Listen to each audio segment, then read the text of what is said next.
Muito bem, meus irmãos, nós estamos considerando o Evangelho de João e nós queremos hoje considerar o texto que está em João capítulo 3, verso de número 22 a 36. Leiamos então o texto da palavra do Senhor que está registrado em João capítulo 3, verso de número 22 a 36. Depois disto, Jesus foi com os seus discípulos para a terra da Judeia. Ali permaneceu com eles e batizava.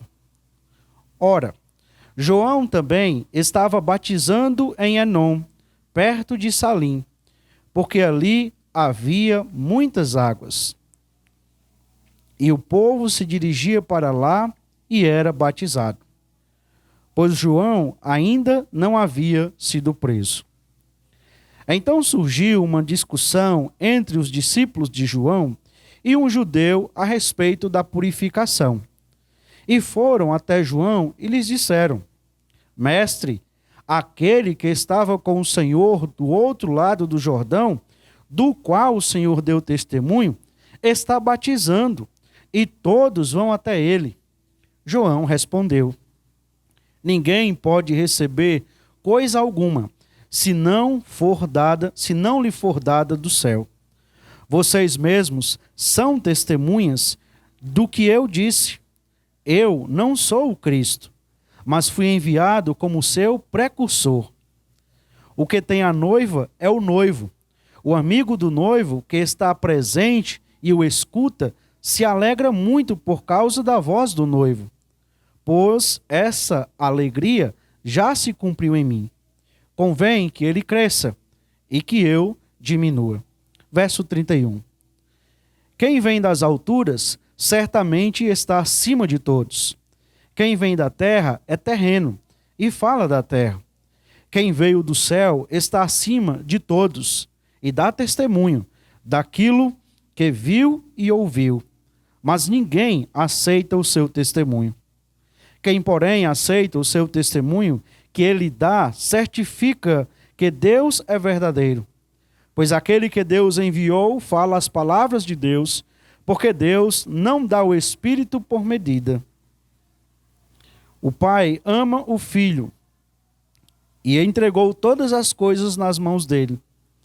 Por isso, quem crê no Filho tem a vida eterna. O que se mantém rebelde contra o Filho não verá a vida, mas a ira de Deus permanece sobre ele. Senhor Deus, nós queremos agradecer por esta noite, pela Tua palavra.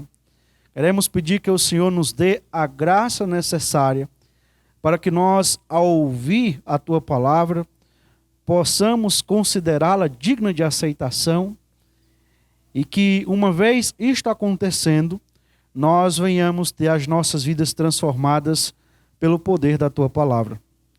Nós rogamos pelo Teu Espírito Santo. Assim como o Senhor derramou o Teu Espírito Santo sem medida sobre o Teu Filho Jesus, nós pedimos que o Senhor também nesta noite derrame o Teu Espírito Santo sem medida sobre as nossas vidas, para que, iluminados pelo Seu poder, nós possamos então compreender e aprender e aplicar a Tua palavra em nossas vidas. É em nome de Jesus, a quem nós amamos, que nós oramos. Amém. Podeis sentar, irmãos. Então, os irmãos já têm ouvido vários domingos consecutivos aqui sobre João e já devem saber que o livro de João foi escrito com um duplo propósito. Primeiramente, para revelar quem era Jesus, quem era aquele homem que nasceu em Nazaré, filho de José e Maria. E ao saber quem é Jesus, saber também qual a atitude correta que nós devemos ter em relação a Jesus. Estas coisas foram escritas para que vocês saibam que Jesus é o Filho de Deus e para que, sabendo, vocês possam crer nele e assim vocês possam ter vida em seu nome. Para cumprir este propósito, João, então, ele alista uma série de sinais, dos quais, aliás, uma série, melhor dizendo, alista 7 sinais, dos quais nós já vimos o primeiro, que foi o primeiro sinal, que foi a transformação da água em vinho lá nas bodas de Canaã. Mas também, João registra uma série de encontros, aonde fica notável, evidente, de que aquele Jesus é mais do que simplesmente um homem. Aquele Jesus é Deus, é aquele que foi enviado do céu, é o Verbo que se fez carne e habitou entre nós, e vimos a sua glória como a glória do unigênito do Pai. Um destes encontros que nós temos considerado é exatamente o encontro entre Jesus e Nicodemos. Ali nós percebemos como o próprio João descreve o tão grande amor de Deus.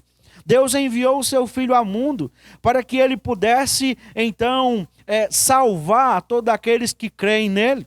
Nós vimos o propósito de Deus a enviar Jesus ao mundo. Jesus foi enviado ao mundo para salvar. Mas o problema é que os homens rejeitam esta salvação. Os homens se colocam contrário, então, à pessoa de Jesus. E isto leva, então, ao julgamento, como nós vimos no último domingo. Aqueles, então, que negam Jesus, que rejeitam Jesus, eles terão que ser julgados, então, pelo próprio Senhor, como diz a palavra do nosso Deus. Na continuidade do texto, que é o verso de número 22 até o verso de número 36, surge agora novamente a figura de João, o batizador, ou João o Batista, que é muito enfatizado no início do capítulo 1, ali no início do Evangelho de João, no capítulo 1, mas que depois sai de cena. Mas agora aparece, e parece-me que este é a última vez que João o Batista aparece aqui no Evangelho de João, o apóstolo. É interessante notar que esse aparecimento de João Batista tem como razão específica demonstrar mais uma vez de que ele não é o Cristo e de que ele agora está apontando para alguém que é superior a ele, que no caso é Jesus.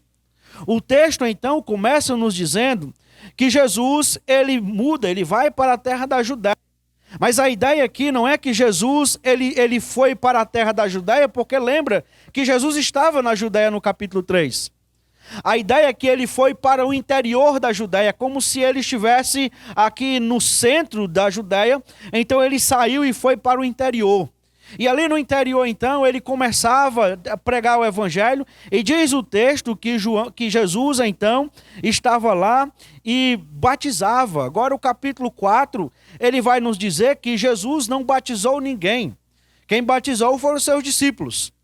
Então note que o texto então continua no verso 23 e diz que João também estava batizando em Enom, perto de Salim, porque ali havia muitas águas e o povo dirigia para lá e era batizado.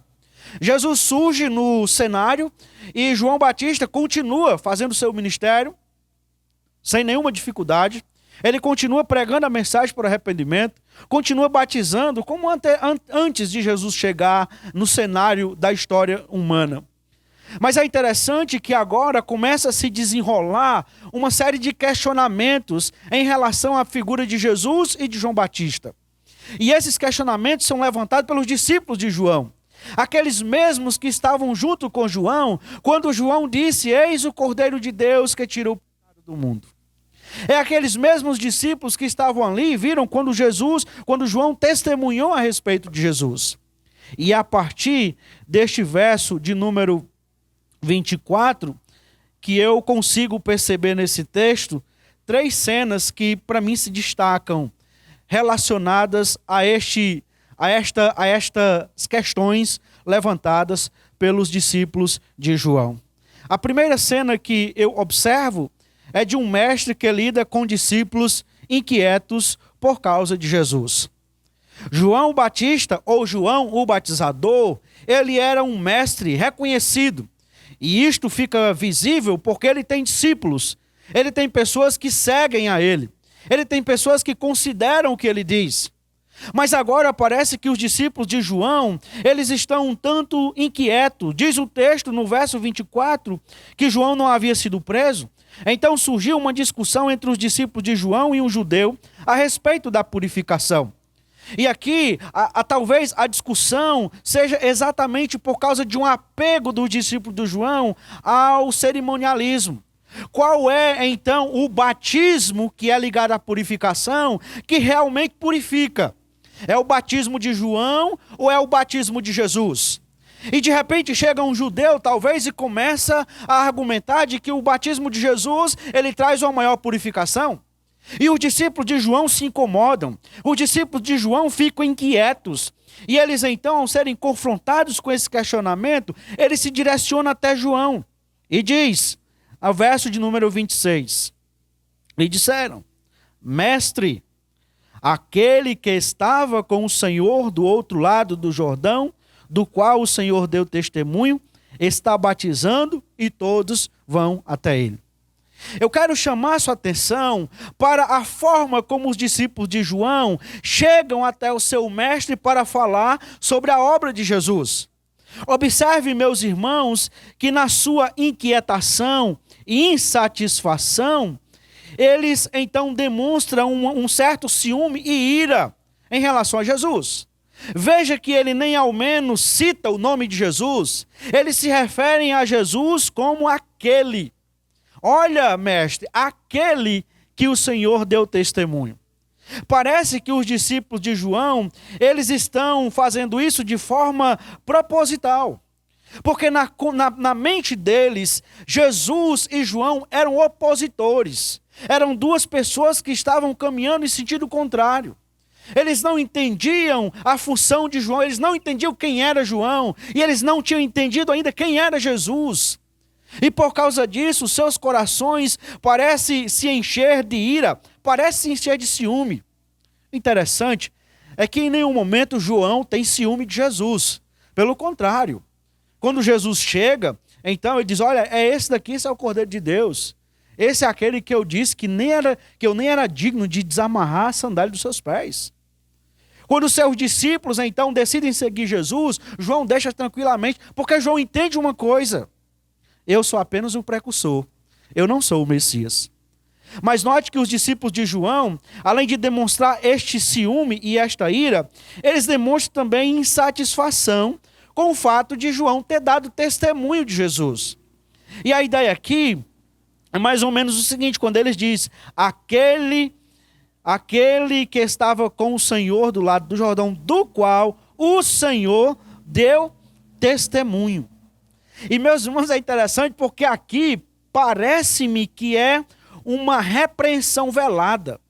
É como se os discípulos de João estivessem dizendo: o Senhor não deveria ter dado testemunho a ele. O Senhor não deveria ter enchido a bola dele. Porque agora nós temos um problema. Nós temos um problema porque, veja bem, ele se tornou uma ameaça para nós. E olha a forma como os discípulos de João colocam: e todos, ele está lá batizando, e todos vão até ele. Nós temos aqui uma hipérbole, uma figura de exagero, né? Essa expressão todo, né, sempre é uma expressão complicada, porque todo nem sempre é todo. Porque se todos estivessem indo até Jesus, os discípulos que estão falando com João também deveriam estar lá. Mas eles não estão com João, então não é todos. Aqui nós já percebemos que tem pelo menos alguns discípulos que não estão lá. Mas veja que aqui eles estão falando da seguinte: se continuar desse jeito, João, todos vão chegar lá e não vai ter ninguém para lhe ouvir. Se continuar desse jeito, todos vão estar lá e não vai ter ninguém para você batizar, João. Se continuar desse jeito, o seu ministério vai ficar pequeno. Note, meus irmãos, que os discípulos de João, eles apresentam um apego extremo ao cerimonialismo. O batismo da purificação é o de João, um apego extremo a um líder humano. O que serve é o que João faz. João é que é o enviado de Deus, João é que é o profeta de Deus, João é que está pregando a verdade, João é que tem poder nas suas palavras. mas eles também têm um apego muito grande, me parece, a um grande ministério. Porque no momento em que eles percebem que alguns discípulos de João estão indo seguir Jesus, eles ficam incomodados, eles ficam inquietos. É interessante observar como os discípulos de João, eles se colocam na posição de defensores daquilo que nem João defendeu. João não estava preocupado com o ministério de Jesus. João não estava preocupado com aquelas pessoas que estavam seguindo a Jesus. Na verdade, era isso que ele queria.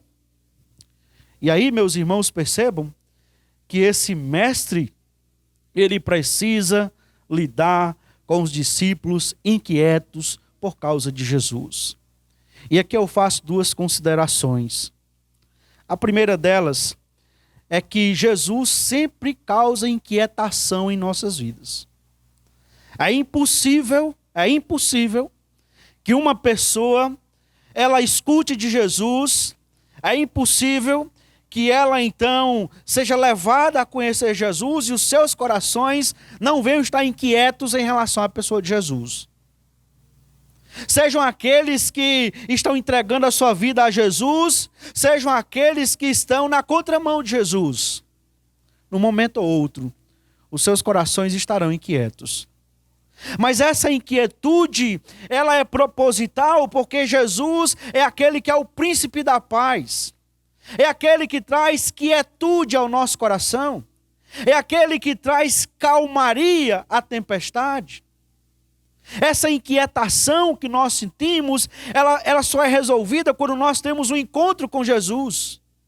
Você deve lembrar muito bem daquele homem que estava endemoniado e ele estava inquieto. As pessoas prendiam ele e ele se soltava. Ele se jogava no fogo e saía. As pessoas tiravam e ele tentava se matar de todas as formas. Até que um dia ele encontrou Jesus. E aquele encontro foi um encontro que pôs fim à inquietação que estava no seu coração. Eu não sei qual é a sua condição nesta noite, mas talvez o seu coração também tenha andado inquieto.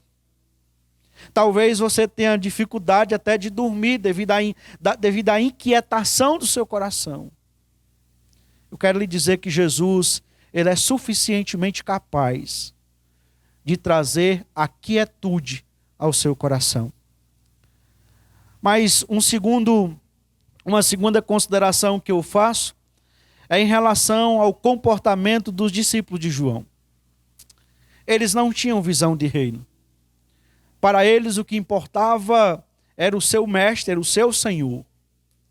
Eles precisavam ter a sua visão ampliada, entender que não era só quem era seguidor de João que estava indo pelo caminho que Deus estabeleceu. Jesus também era um profeta. Jesus também era aquele que trazia a revelação da palavra de Deus. Mas eles não entenderam isso. Uma segunda cena que se destaca nesse texto é a de um mestre que demonstra uma grande humildade. Porque você percebe que os discípulos de João chegam de forma para inflamar o coração de João. Eles estão se preparando esperando que João diga, rapaz, é isso mesmo. Vamos agir, vamos reagir diante dessa situação para que a gente não acabe no nada, para que a gente não fique esquecido. Mas note, irmãos, veja a conduta então de João o Batizador. Verso 27. Ninguém pode receber coisa alguma se não lhe for dada do céu. Vocês mesmos são testemunha do que eu disse. Eu não sou o Cristo, mas fui enviado como seu precursor. O que tem a noiva é o noivo. O amigo do noivo que está presente e o escuta se alegra muito por causa da voz do noivo, pois essa alegria já se cumpriu em mim.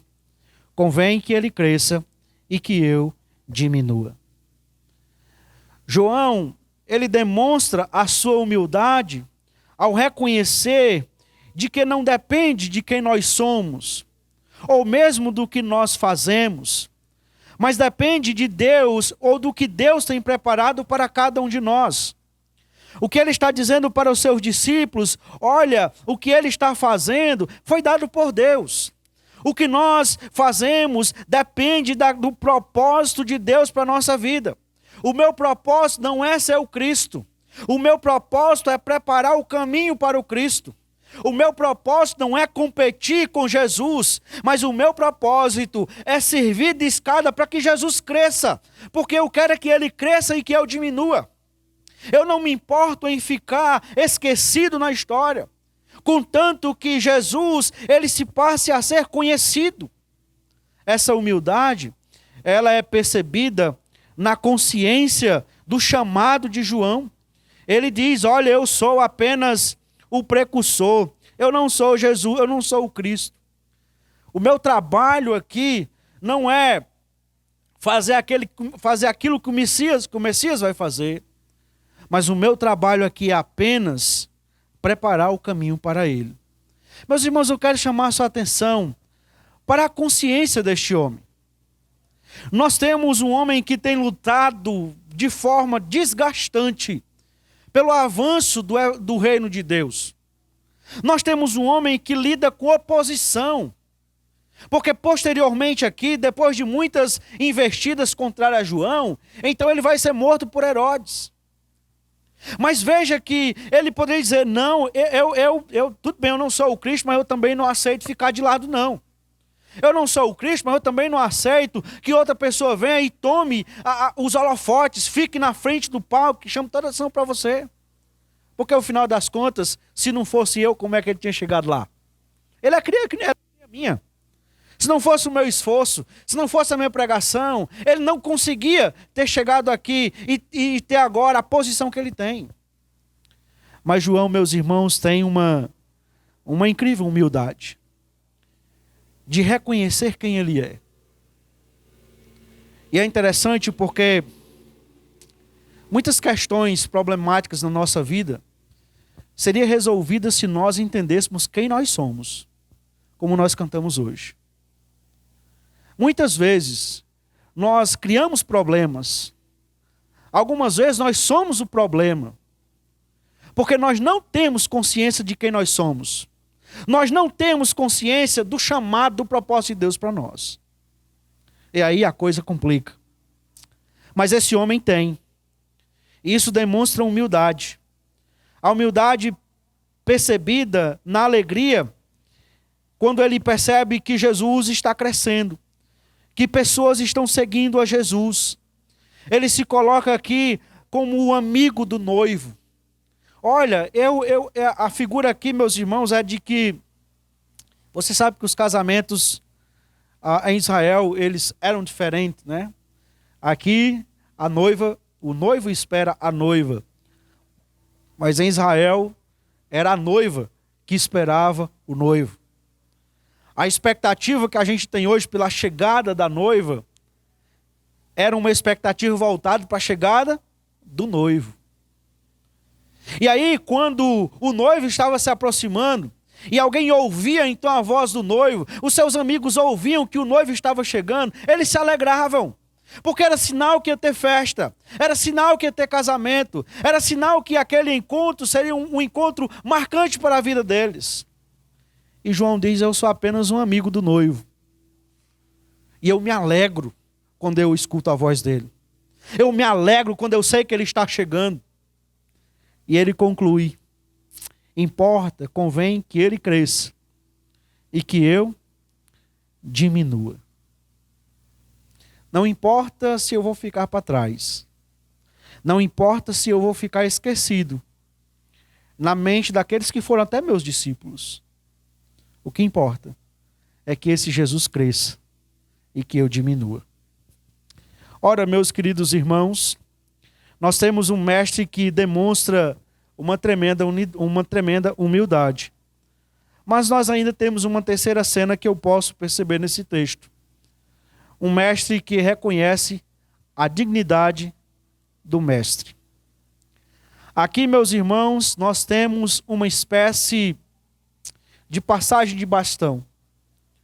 Você deve ter visto alguma vez corrida com bastão. Então a pessoa corre com o bastão e quando ela chega em determinado ponto, ela passa o bastão para outra pessoa que faz o meu percurso e assim quantos tiverem para fazer aquele percurso.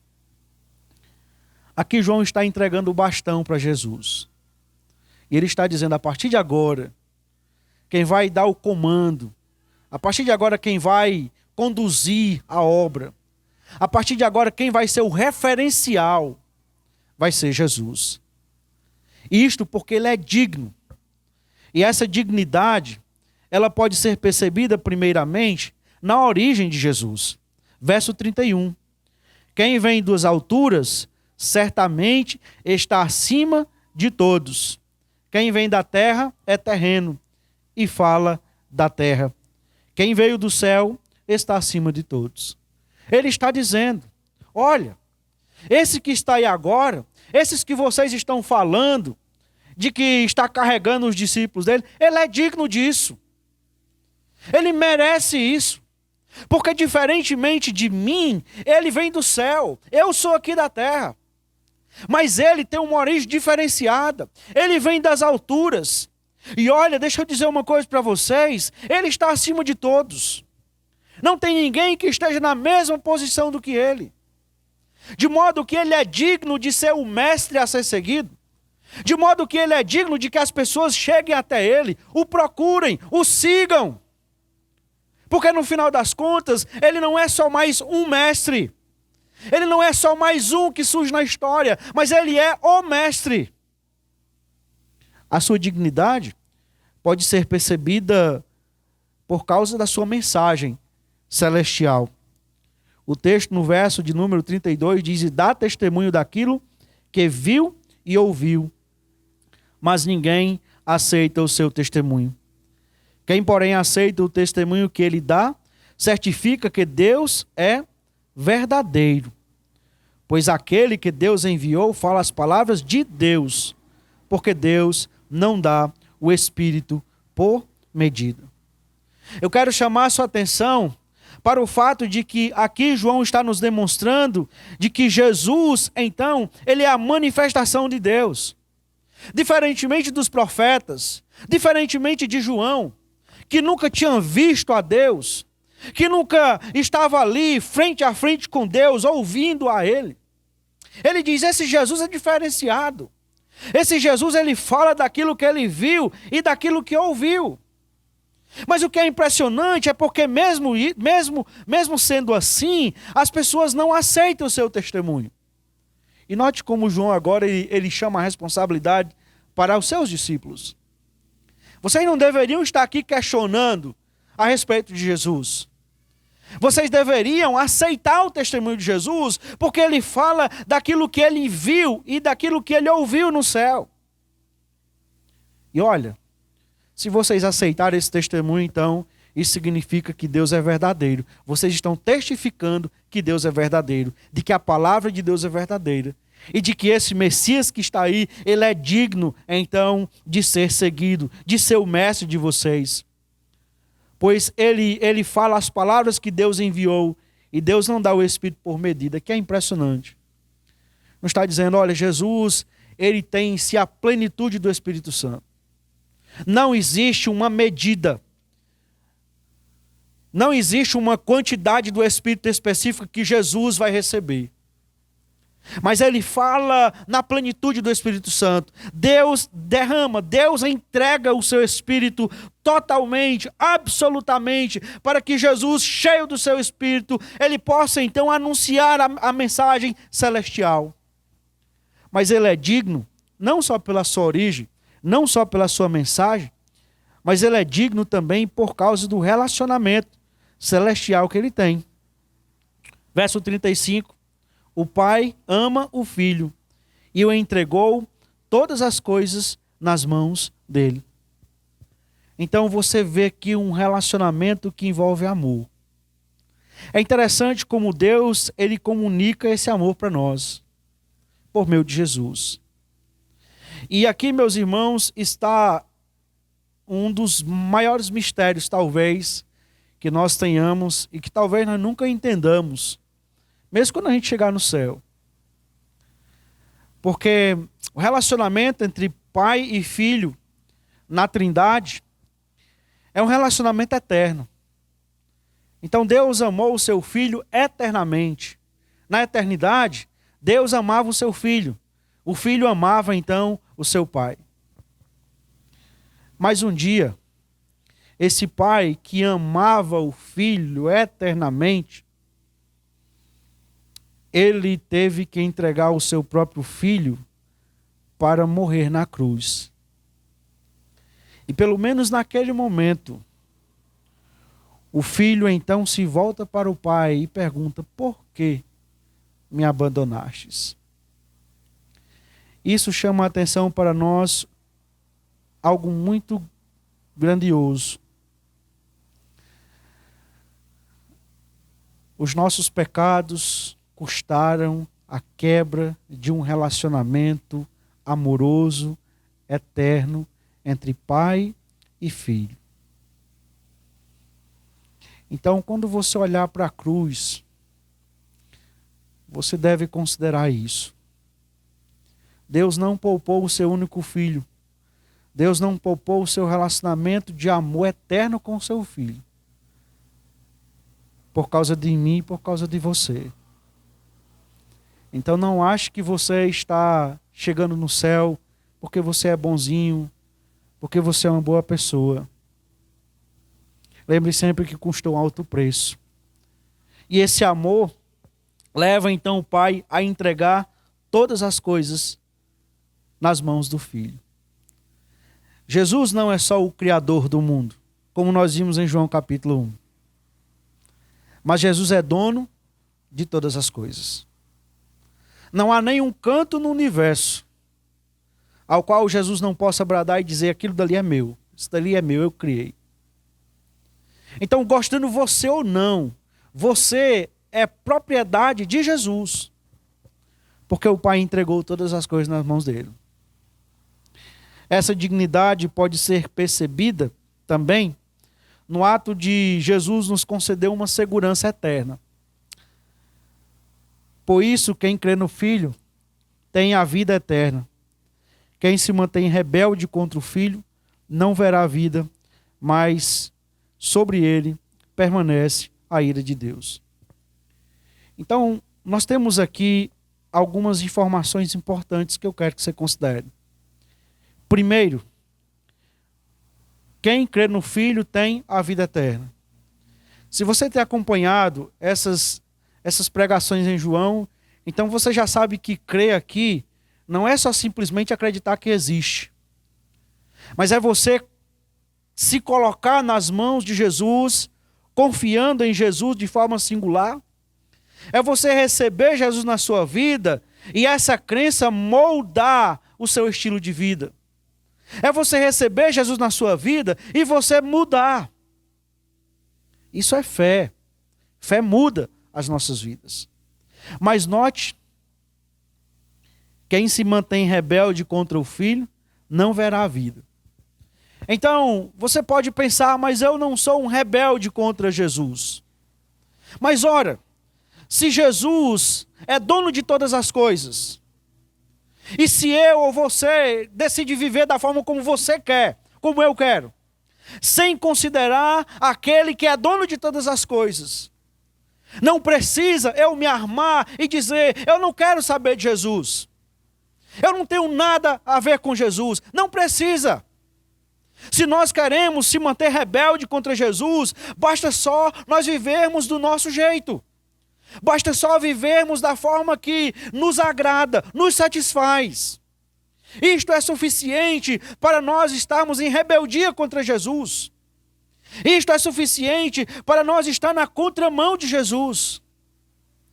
Mas talvez você pense: não, mas eu não sou tão ruim, tão rebelde assim. Não se iluda. Não se iluda. O texto diz que há aqueles que creem em Jesus e aqueles que se mantêm contra Jesus. Não existe uma terceira opção. Não existe uma terceira categoria. Aqueles que não creem em Jesus não verão a vida eterna, não terão a vida eterna, mas sobre ele permanece a ira de Deus. Olhe, não é que sobre ele virá a ira de Deus, é que sobre ele vai permanecer. Então, nós somos informados pelas Escrituras que Deus, ele se ira contra o pecado do homem. E essa ira de Deus, ela tem dois aspectos, nós podemos pensar assim. Nós temos uma ira no aspecto ativo de Deus. Deixa eu dar dois exemplos para que nós possamos entender isso. Nós temos capítulo 6 de Gênesis, a humanidade corrompida. O que é que Deus faz? Manda o dilúvio. Afoga todo, mata todo mundo. Escapa só Noé e sua família. Novo Testamento, nós temos Ananias e Safira. Foram lá, tentaram enganar a Deus. O que é que Deus fez? Mata Ananias e Safira imediatamente. Ira ativa de Deus. Deus tirou, decidiu matar e acabou. Mas quando nós chegamos em Romanos capítulo 1, nós somos informados que a ira de Deus se manifesta do céu contra toda impiedade e injustiça dos homens. Deus está irado contra os homens. Mas aqui nós temos uma ira que não é tanto ativa, mas talvez passiva. No sentido de que esta ira de Deus, ela é revelada dos céus, mas ela se manifesta na vida dos homens no ato de Deus entregar entregar aos homens as suas próprias vontades. Capítulo de número 1 de Romanos, verso 24, 26 e 28. Deus entregou, Deus entregou, Deus entregou. Então é como se você não está querendo me honrar, você não está querendo dar a dignidade que eu mereço. Você está querendo adorar a criatura em vez do Criador? Você está querendo adorar as imagens de escultura, de acordo com Romanos 1, verso 20 até o 21? Você está querendo fazer isso? Pode muito bem. Pode continuar. Viva a sua vida do jeito que você quiser. Você quer viver uma vida sem ter um padrão, sem considerar a minha voz? Então vai lá, continua. Mas saiba disso, que isto é fruto da minha ira sobre a sua vida. É como naquele ditado, Deus está dando corda. Deus está dando corda para você se enforcar. Você quer viver assim? Viva. Pode viver. Não tem problema. Pode viver, viva. Mas a Bíblia diz que haverá um dia que o Senhor então derramará sua ira sobre a humanidade. Quando o cálice da ira transbordar. Então, esta terra, este mundo, a humanidade de forma plena, provará da ira de Deus.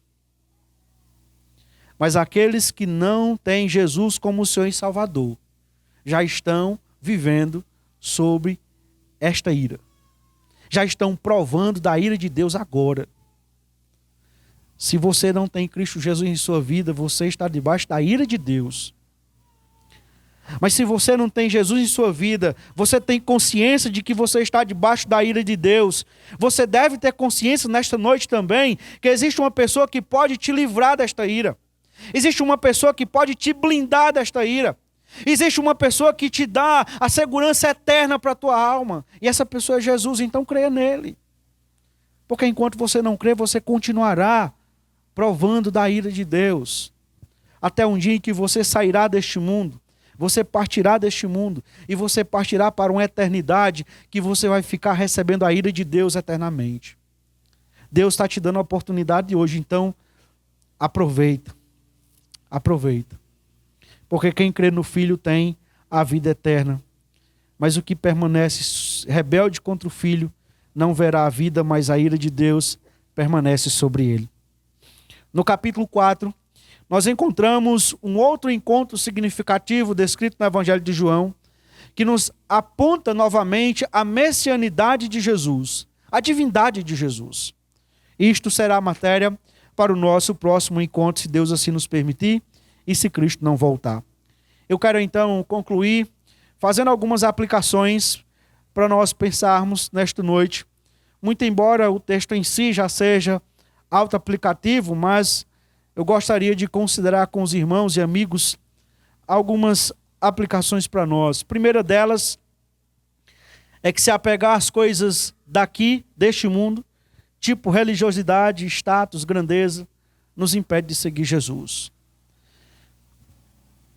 Nós temos discípulos que estão muito próximos de Jesus. Nós temos pessoas que ouviram a mensagem de Jesus. Os discípulos de João viram Jesus pregando. Eles acompanharam, pelo menos por um período, como era a rotina de Jesus. Mas eles estavam apegados à sua religiosidade, às suas cerimônias. Eles estavam apegados ao status. Nós somos seguidores de João Batista. Eles estavam apegados ao desejo por grandeza. E assim como estes homens, muitos homens nos dias de hoje continuam apegados a estas coisas. Continuam apegando às coisas que não têm valor algum. E mesmo ouvindo, mesmo conhecendo, mesmo percebendo toda a vida de Jesus, conhecendo sobre Jesus, elas preferem ficar com aquilo que agrada a sua vida. Elas preferem ficar com sua conduta, com seu estilo de vida. Elas estão apegadas, talvez, aos prazeres da carne. Estão apegados a um estilo de vida que impede elas de seguir Jesus. Não importa quão perto você esteja de Jesus. Mas se você não for um discípulo de Jesus, então não adianta nada. Muitas pessoas estavam bem próximo de Jesus, mas elas não criam em Jesus. Elas ouviam Jesus falando. Elas tinham conhecimento do que Jesus era. Elas tinham conhecimento do que Jesus podia fazer na vida delas. Mas elas não criam. Elas estavam bem próximo de Jesus, mas ao mesmo tempo estavam eternamente distantes de Jesus. Se apegar às coisas daqui nos impede de seguir a Jesus.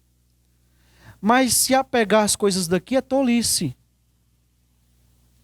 Porque você já viu o ditado que diz que paletó de defunto não tem bolso e caixão de defunto não tem gaveta. Você não leva nada. Lá no cemitério não tem a cova do doutor fulano de tal, não tem a cova do seja lá quem for fulano, não tem. É um corpo que está lá, é uma alma que foi, e sem Cristo partiu para uma eternidade sem Cristo. Uma segunda aplicação que nós podemos perceber aqui é que é preciso entender quem você é e qual o propósito de Deus para a sua vida na expansão do reino. Nós cantamos sobre isso. E mais uma vez, eu quero pedir que você considere quem eu sou. Quem eu sou nesse processo de expansão do reino de Deus. Qual é o projeto de Deus? Como é que Deus quer usar a minha vida aqui nesta igreja? Para que a partir desta igreja eu trabalhe para a expansão do reino de Deus. Meus irmãos, isto é ter visão de reino. É nós olharmos para o reino e perceber, o reino precisa ser expandido. E nesse processo de expansão do reino, eu preciso ser um soldado, um atleta, um servo. Eu preciso ser um lavrador. Eu preciso me esforçar. Eu preciso deixar de lado as minhas prioridades, os meus desejos, por algo que é maior do que isso. O reino de Deus. E aqui, meus irmãos, me parece que João é exemplo clássico de uma pessoa que entende quem ele é e do propósito dele. Inclusive, quando chega o tempo dele deixar de realizar a obra. Chega o tempo dele dizer, não, até aqui, daqui para frente é outra pessoa e vai embora. E eu penso, meus irmãos, que cada um de nós precisamos ter essa consciência. A igreja tem que ter essa consciência. A atitude de João Batista deve ser copiada por nós. Quando um dia chegar um novo pastor aqui na igreja, então não é sua função de ficar pensando, mas o pastor Eugênio pregava assim. Mas o pastor Eugênio fazia assim. Mas o pastor assim. Não. Você não tem que estar procurando, pensando como é que era. Você tem que se dedicar para servir para o reino, para o avanço do reino. Para ir adiante no reino. Entender que é necessário de que o reino continue, de que o reino avance. E assim você se dedicar, e assim você se esforçar, e você está servindo ao Senhor com alegria, para que o reino ele expanda. Isto é o que nós somos, servos do reino. E isto é o propósito de Deus para a nossa vida, expandir o reino neste mundo.